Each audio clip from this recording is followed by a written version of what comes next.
Now this next diagram is extremely important to our discussion today. And it will tie in with a lot of things that we say as we go through our discussion. This is the way Satan creates a Gnostic religion. There are three components to a Gnostic religion. I discovered this reading in an obscure Gnostic book in an obscure paragraph. And all of a sudden I realized they've just told me how they do it. Remember back in the Garden of Eden, Satan said, this knowledge will save you. That's saving knowledge. That's Gnosticism. Okay? So then the next step is they realized knowledge is power. And they realized that if you say, I have hidden knowledge, people have to come to you for that hidden knowledge. You create an instant power base. So the first element that Satan uses in setting up a Gnostic religion is hidden knowledge. Now the next thing is you can't give away all your hidden knowledge at once, or you've just given away your power base. So you have to dish it out in increments. If you're a Mason, you receive it incrementally as you go through an initiate degree system. If you're a Jehovah's Witness, you receive it incrementally by staying in touch with, and this is a direct quote, God's channel of communication. You incrementally receive Watchtower and Awake magazines. Or if you're in some Pentecostal churches that make you dependent upon this prophet who has revelation knowledge that no one else can give you, then that's another example of how this hidden knowledge makes you dependent upon a religious system.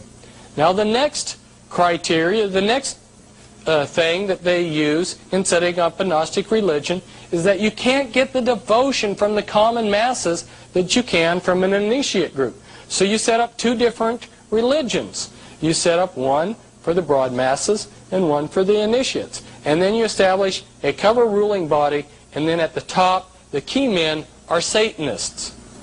So let's take the Jehovah's Witnesses, for example. There we've got the great crowd who are promised life on earth. And then we've got the anointed, promised heaven, and then their governing body, and then their key men. In 1991, I came out with a reference book, Be Wise as Serpents, which was 800 pages, sort of like a Young's Concordance of the New World Order.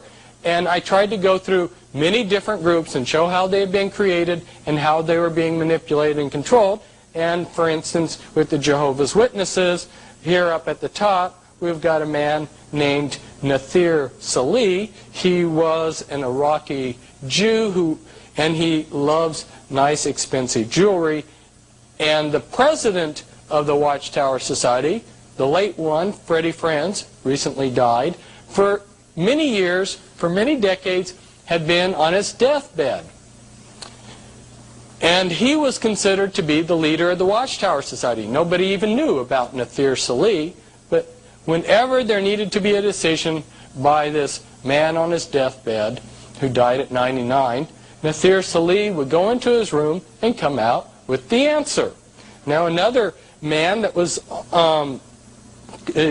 ties in with this is someone who's on the governing body who's a Rhodes Scholar. In fact, Freddie Franz was offered to be a Rhodes Scholar, but turned it down so that he would be in a position to take over the Watchtower Society.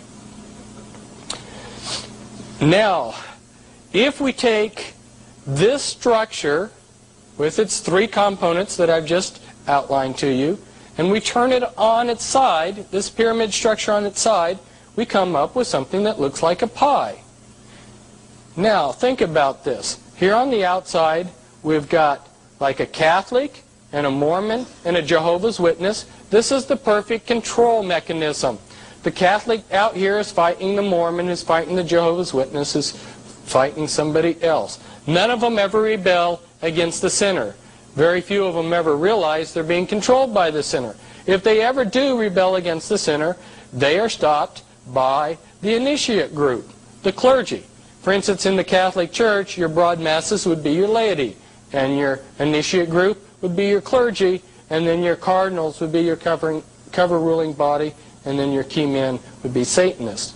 Or within your Mormons, you would have your Melchizedek priesthood and your Aaronic priesthood, your Melchizedek priesthood, and then your 70 and whatnot at LDS headquarters, and then your key men there.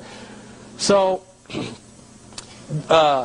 some of these of the priesthood that are being a buffer to protect the sinner, some of them are actually going to believe in the religion, and some of them are just going to be in it because that's how they make a living. But at any rate, it's the perfect protection for the sinner. And these people in the sinner all know each other. They are your Illuminati.